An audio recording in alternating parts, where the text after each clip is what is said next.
In a world of seemingly endless podcasts comes what many would call another one. It's the Two-Men Podcast. Join your hosts, Tim Mattson and Phil Powell, two confirmed men, that's moderately entertaining nerds, as they take you on another journey that's guaranteed to be funny or not. Today, our two men ask, Can you tell me how to get to Sesame Street? Excellent. Welcome to the inaugural episode of the Two-Men Podcast. Two Men stands for? Moderately entertaining nerds. Yeah. That's the best we can promise you, is to be moderately entertaining. That's right. I think that's a low bar that we can probably jump over. Yeah, let's aim for moderate. I'm aiming for moderate, yeah. Yeah, let's see where we can go from there. Yeah. Should we promise a money-back guarantee? Yeah, I feel totally comfortable doing that at this juncture. That's strong words. That's right. We stand behind it, though. That's right. Until we start charging and then not. Then we'll definitely find a new slogan. That's right. All right, so what are we going to talk about? Oh, well, I think we might want to start off with who we are. My name's Tim, by the way. I'm Phil. I'm not Tim. No, and I'm not Phil. We are just a couple of guys that we thought were interesting enough, maybe, that people might want to listen to our opinions.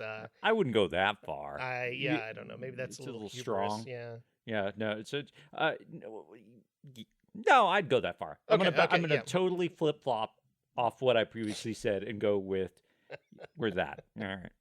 Okay. Yeah. Let's go with that. We are. Should we say we're actors? Are we legitimate enough to be actors? Some people who have seen us would say that. Some people would. Compared to some people, we're actors. Amateur critics? Yes, we're definitely amateurs. I would put the emphasis on the am. we amateur. That's right. That's the biggest thing that we are is am. Yeah. Okay. That's fair. So, really, we've been critiquing things for quite a number of years in private. Right. So we decided we'd take that private public. That's right. For the dozens of people who have nothing better to do than to listen to us. Really? Dozens? That's where, not right now, but in the future. Thinking maybe single digits at this point, to be honest. Yeah, that's right. Well, we're two. But okay, yeah, that's true. We wouldn't have to add that many more to get to the double digits. But I mean, Lord knows I'm not going to listen to us. Oh no. I've got better things to do. I've been doing another podcast for a couple of years now, and I've listened to maybe 2 episodes. You're that good. I am that. I'm that uncommitted that I just don't listen. You're that fearful of listening to your own work. No, I just think I'm kind of an idiot. I don't need to listen to stupid people. Let me ask you a question. Do you ever watch videotapes of yourself on stage? I have done that, yeah. I'm not one of those actors that says, I never watch tape of myself. It's terrible. No, I like to. I think if you can't watch yourself and have enough distance to be a little critical, and not so hypercritical that like, oh, I'm so ugly, can't stand the sight of me, then I think maybe you're in the wrong business.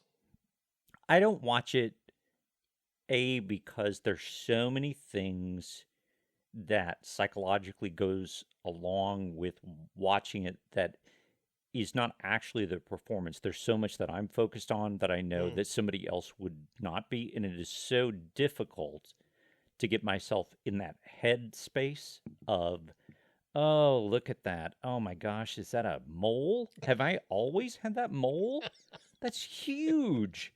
Getting in your headspace where you're not focusing on all of the obvious imperfections physically that you have. Well, I mean, luckily, I don't have many imperfections. No, so that's it's what I was just gonna say. I'm just so beautiful. I don't mind looking at myself. Yeah, so. Then you're fine. Okay, good. Then you'd be fine. Okay, so we've covered that, and this probably is going to be a hallmark of these podcasts is tangents.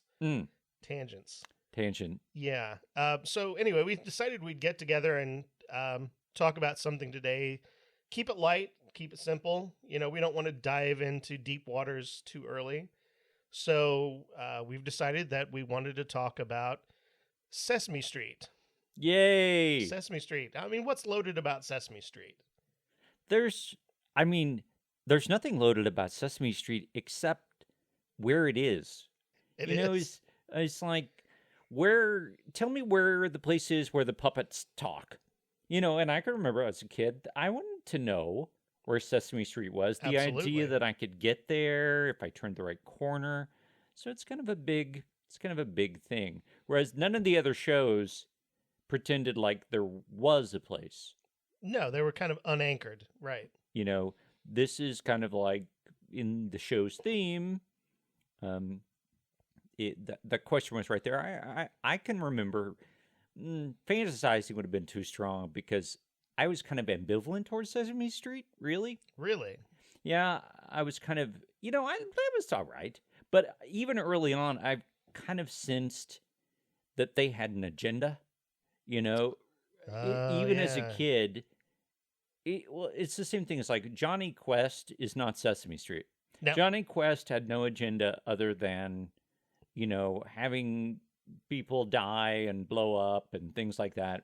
And that was entertaining, as a kid. sure, sure. And whereas the modern shows in Sesame Street, it was cool, but it also had some kind of an agenda. I didn't know what it was. Yeah. I wasn't smart enough to know or hadn't developed enough to get it. But it was like, I think you're trying to teach me stuff on the sly. Yeah, that's very suspicious. Yeah. Yeah, I agree. I think Sesame Street had a clear agenda, but the thing is, I was so entranced by the Muppets and the endless permutations of seemingly endless colors and shapes and sizes and everything that came in. I loved Sesame Street. I thought Sesame Street was great, and I think one of the things that attracted us to talking about it was we grew up in a relatively rural environment, right?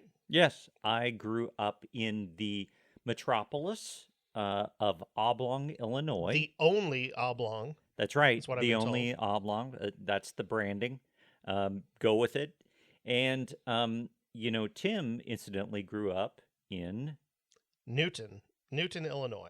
which was about 20 minutes from Oblong. However, we did not know each other until we both moved to North Carolina. Right, right. And So, we ended up doing shows together, and lo and behold, we found out we grew up about 15 minutes away from each other. right. Yeah, we lived in the same area about the same time, probably overlapped by at least 4 or 5 years. Mm-hmm. And let me tell you a little bit about this area. There's not a lot around. When the That's biggest, being generous. yeah, when it's rural farming country. That's what it is. There's a lot of farms and a lot of those oil rigs, A lot of oil rigs, right? and you would go to Terre Haute, Indiana, for that was the big That was city, the metropolis, yes. Terre Haute. It's Mm-hmm. like when you Honey wanted to be, Creek Mall. that's right, exactly, Honey Creek Mall. Mm-hmm. That's when you did the serious Christmas shopping, frankly. It Or was back to school. Back that's to school is always a big deal, too. yeah. They had fast food restaurants. It was the big city. Yeah, Yeah, definitely. So you can imagine, a couple rubes from the sticks watching Sesame Street, and all of a sudden there's all this concrete and brownstone buildings and people who, not to put too fine a point on it, they were not white. Right. I didn't get the whole urban thing at all because I had never lived in a city. No. I had seen one on the pictures, I guess, in the sense that just fictionally, but I never had any concrete truth about anything related to race or other cultures, quite frankly, Mm-hmm. than how I was raised. And so Sesame Street portrayed this kind of weird reality. I mean, it was still portrayed with a sense of realism, like, hey, there are places where there are not grass and cows and where these people mix and mingle that are different And that was like bizarre to me because that was not my world. No, no, absolutely. In fact, my kids, when I told them this fact about me, they were absolutely floored. I did not have a face to face interaction with someone who was not white until I was in high school and went away to band competitions and theater conferences and things like that.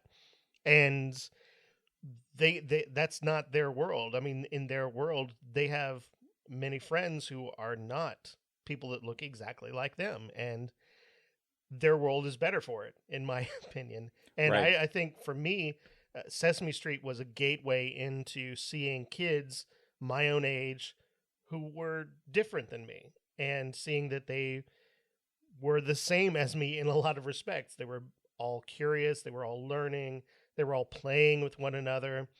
And so, in my mind, that's the real legacy of Sesame Street. A lot of people point to the educational aspects of Sesame Street, teaching kids how to count, Right. letters, and whatnot. But to me, the lasting value of Sesame Street is showing people of various ethnicities living together, working together, and playing together, and Right. nobody thinks it's odd or unusual in any way. Well, and the puppets really, in a sense, are also a metaphor for the different ideas of what people can be, because the puppets represent different types of people, different emotional characteristics, personality types, and um, they're not of any particular color, meaning they can be green or purple or Right. black or orange or whatever the color the artist wants to make them. Mm-hmm. And i- they can interact with all kinds of different people and all kinds of different cultures in different ways. And I think it just sets up the dynamic of different is okay and actually difference is the norm. Right.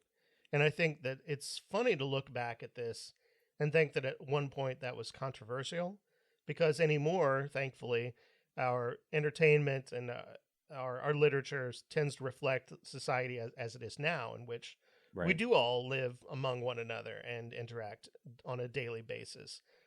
But Sesame Street was one of the forerunners to that, and getting kids open to that idea that it's okay to be around someone who doesn't look exactly like you. In fact, it's interesting. Something I just read today that I did not know is that in 1970, Sesame Street was banned in Mississippi because, Really? specifically because of showing racial relations, people of various races working together and living together in close proximity. It only lasted 22 days, but it was actually banned in Mississippi. I had an Ernie puppet that I had forgotten about, but that I had gotten. I got an Ernie puppet, and uh, yeah, Grover was kind of he was a compromise. Hmm. See, Cookie Monster in my mind was too manic. Okay, he was too unpredictable, and I always knew where he was going. I mean, on one level, you like that, you like the predictability, Absolutely. but And who doesn't like cookies? that's right. There's no character arc really for Cookie Monster. It's just the state of being in want of Cookie and then having Cookie. That's really his total. Followed by immediately wanting Cookie again. That's right. Right. Um, and Cookie Monster always stood like to me like he was the last one designed from a character design standpoint. He's kind of like big but not it's like whatever shreds of fabric they had left over. He does feel kind of leftover. His It's fingers are kind of floppy and right. ragged looking. So, yeah, It's just kind of like, okay, we'll make him the Cookie Monster guy. Yeah, right. absolutely. Okay. With the googly eyes. Yeah. No, I liked Grover because he did all the cool things, and I guess he's the modern equivalent. And which I obviously did not watch any during the whole Elmo thing. Didn't watch that. We were a little old, I See, well, think. you missed out because I got the privilege of watching that because I had two kids around that age. Uh, So we had a Tickle Me Elmo in the house. so I gotta be honest. I don't get the Elmo thing. I mean, I do in the sense that it's like a baby. He's kind of very Right. baby-ish. But after a while, that freaks me out. Now I can understand maybe if you're a baby, then maybe there's something there for you. But Well, as an adult, it freaks me out a little bit. it is interesting because, like you said, he is very infantile, and in preparation for this, I actually watched a couple different documentaries. One is about Kevin Clash, the guy that performs Elmo, and the other one was about Carol Spinney, the man that has portrayed Big Bird since the beginning. He still plays Big Bird, even though Wow. he's advancing in age.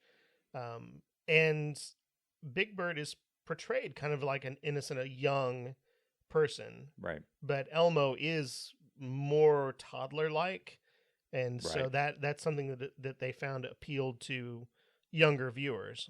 My favorite character was the Count.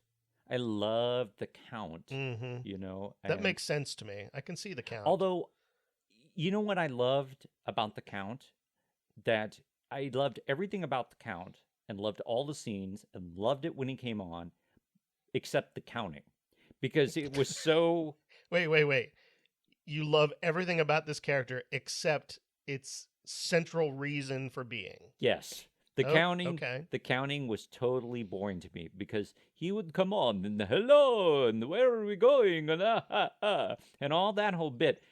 But then the then when he would go, it's like, okay, oh, he's gonna count the bats or he's gonna count the bricks. So predictable. It's like God. this. I know my numbers. I know my numbers. I don't need help here. And it would take so long, and he would pause so long between one, Ha ha ha. two, and then he would go, and then at the end, it was always the same. He goes, "Let me be sure." So after the end of whatever he counted to, he would go one more time, one. Yeah. And it was okay. See, that's the part that's the education part. It's like, no, just do more funny. So, and we weren't prepared to talk about this, but contrasting. Mm. I mean, Looney Tunes, I'm not trying to go off, but I mean, it had a totally different agenda. It was purely entertainment driven. There was no sense of, there was no sense really of control No, it's over, the lack of control. that, but it was just like, hey, how can we make kids laugh or be entertained or what have you?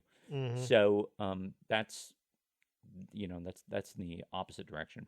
But, that's the educational agenda is perhaps too strong of a word, but uh, I liked it if I didn't realize I was being educated. Mm. Mm. Whereas when it became front and center, um, then it became much more. It became boring and less entertaining, and I wanted to watch it less. Right. So, Mr. Hooper died. Yes, that was a major part of the show early on. Mr. Hooper, or Mr. Looper, Mr. Pooper. Big Bird always called him the wrong name, and Right, that was the bit. that was the bit, the long running bit. And I rewatched that episode where they talked to Big Bird Right, about Mr. Hooper's death, and I have to admit, I actually teared up. It made me cry because they did it in such a fashion that was so honest and sweet right. that I found it incredibly moving still, even as an adult. Maybe even because I'm an adult, that I look back at that. Now that was in 1982 when that episode happened. So Right. we were not kids. We were I not still watching the I show. did watch it at that point though, for Did you that really? reason. Yeah, because it was just like I was curious. I mean, because I remembered him Yeah. from my childhood, Yeah. and I always loved that. But that was the dumbest bit of Big Bird right, mispronouncing his name. But for some reason, when I was a very little kid, I thought that was hilarious. right, and um, he represented again. I didn't even understand that he was a Jewish man, which is to say, or that kind of represented that kind of ethnicity. Right. I was that naive. I just thought he was this kind of person who had a kind of speech pattern that reflected something. And I didn't really know that that's kind of the way that he was skewing, or at least as an adult looking back, that's what I perceived. And but no, I remember watching when they did the episode of him dying, and I Mm. think that was kind of bold because I could remember thinking, well, because most television shows they don't do that. No, They move they on, recast or they just drop that character.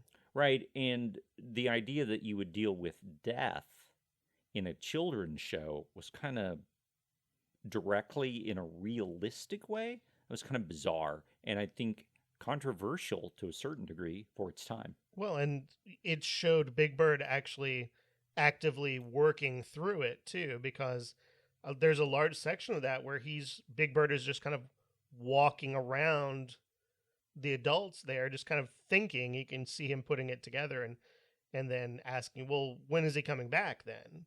And they tell him, well, he's not going to be coming back. And then Right. there's this other long silence where he's still kind of working it out and figuring it out. And I think that shows a lot of respect to children, letting them know that it's going to take time to work through these things. Right.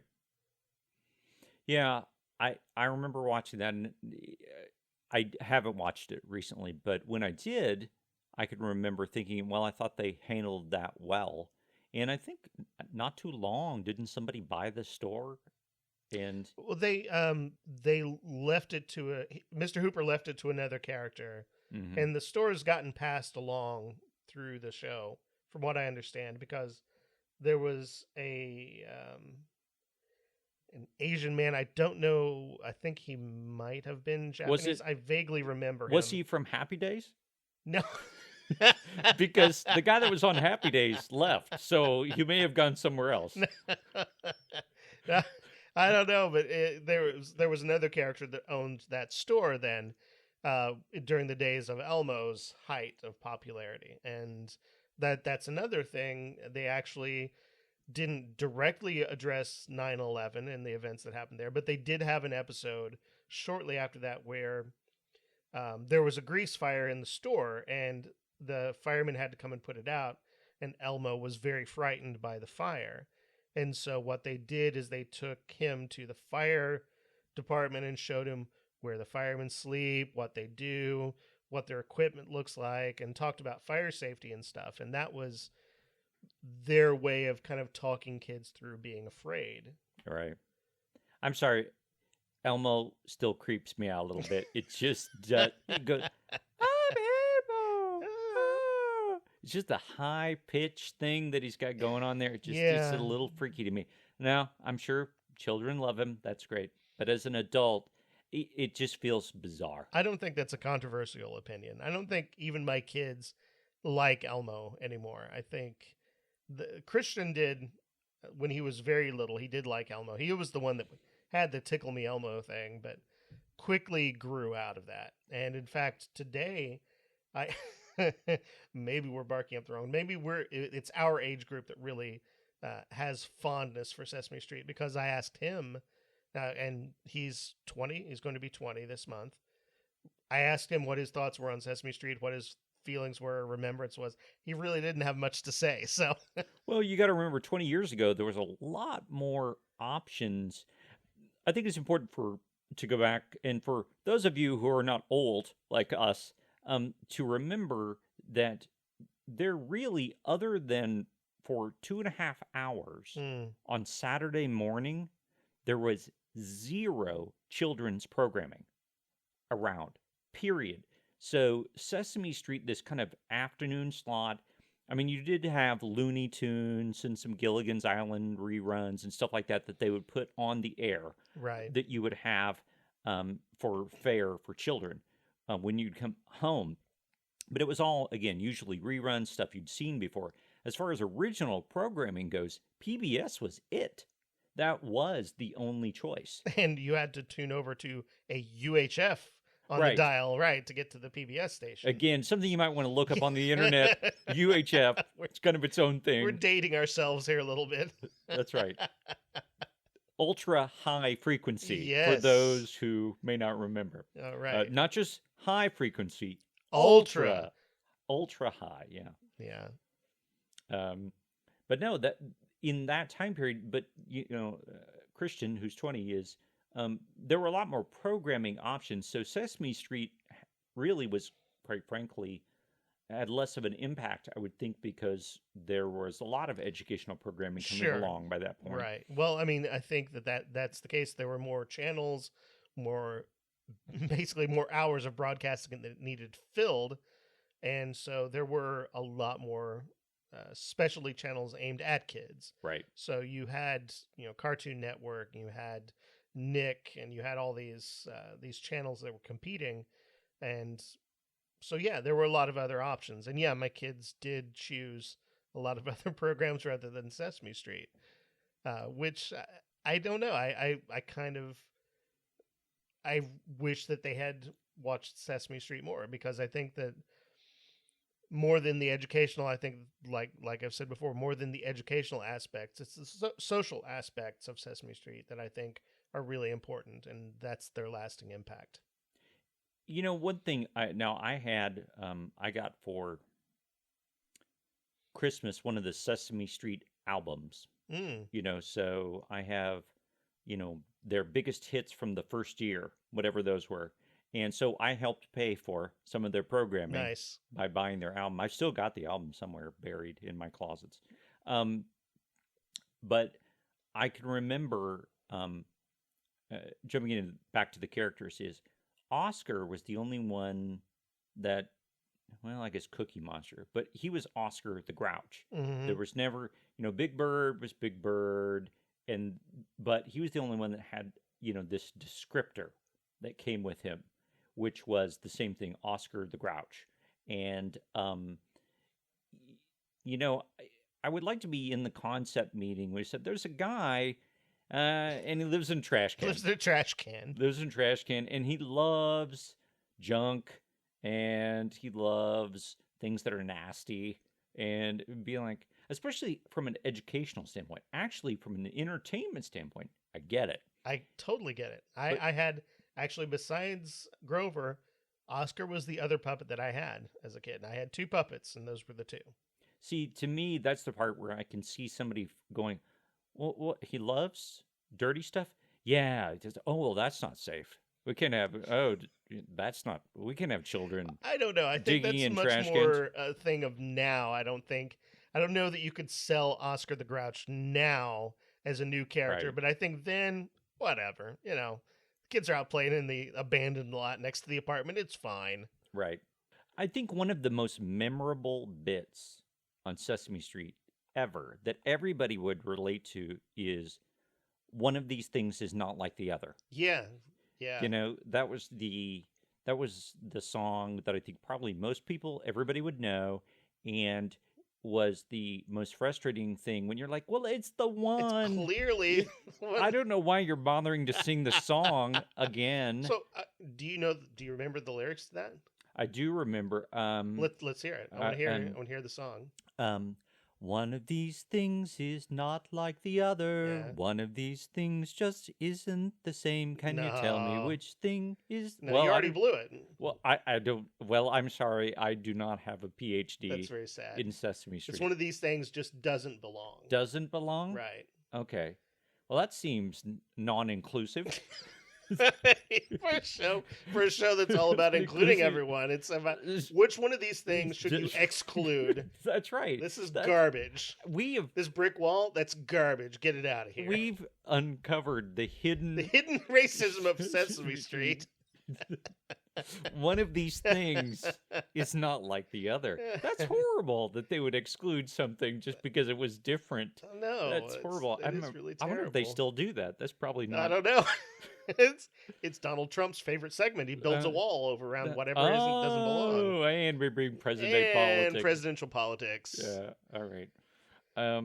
Yeah. One of these things now. So that was my singing debut on That the was podcast. lovely. It was lovely. Yeah. It had modulation and variation. Mm-hmm. So no, that was a good bit. So I'm gonna challenge you. What is your favorite memory of Sesame Street? Favorite memory of Sesame Street is anything involving Super Grover. I loved Super Grover Mm-hmm. because I was a big comic book nerd, and I loved Superman and Batman and all that. So it was funny because you always knew that Super Grover was going to screw it up. But he had the Right. best of intentions. He would try to save the day, but he would always mess it up. And so I always loved it when Super Grover was part of the show. I have no specific memory of loving any moment of Sesame Street, but I love the idea of Sesame Street. Hmm. And what I mean by that is I have specific memories of coming home from school and turning on the television and knowing that there was something there for me. And nobody else was around, and I would have a peanut butter and jelly sandwich, and I would get potato chips, and this was like pre-supper supper, and after school snack, which was really a big meal, and watch Sesame Street, and it made me happy. As an 8-year-old kid, that was great. I just loved knowing that it would always be there for me. I just remembered I have a different favorite moment I'd like to put in here. All And right. it's very, very specific, and I'm sure you'll remember it after I describe it. I don't know what to call it, but it's the Rube Goldberg device where it's counting. The little ball, a red ball, is rolling down this track. Are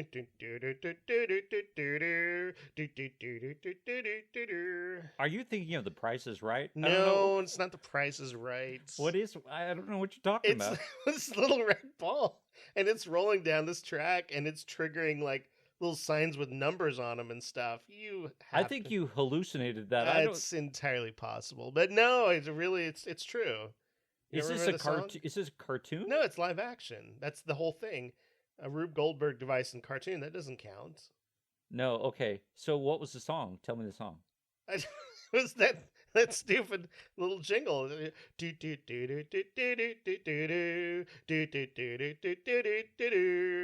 there was no words. No, there's no. That's it. Yeah. Oh, all right. So I don't yeah. remember that. I'm very disappointed. Sorry about that. Very disappointed. I just don't remember it. Yeah. Well, I'm sorry I dashed your memory there. I invalidated. That's where I first fell in love with pointless enterprises that get you nowhere. That's right. And see where it's led him. This is what brought me to today. My entire life has been a Rube Goldberg device to bring me to this podcast. That's right. That's right. And the financial success that it is. The huge financial success that this is sure to be. I mean, we've outlaid, twos of dollars exactly in this creation. So I think we should sing. The only fitting way to end this segment is to sing the Sesame Street song. I'm not sure that that's true. You're right.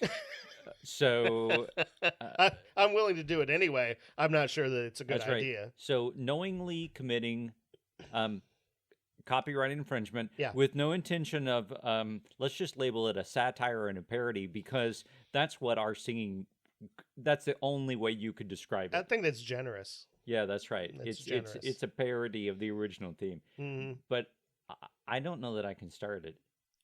That's just what I was thinking. I'm like, I hope he's starting it, because I know part of it. Can you tell me how to... That's the end. That's the end. You already gotten to the end. Sunny days, smoking my cares away. Friendly neighbors, that's where we meet.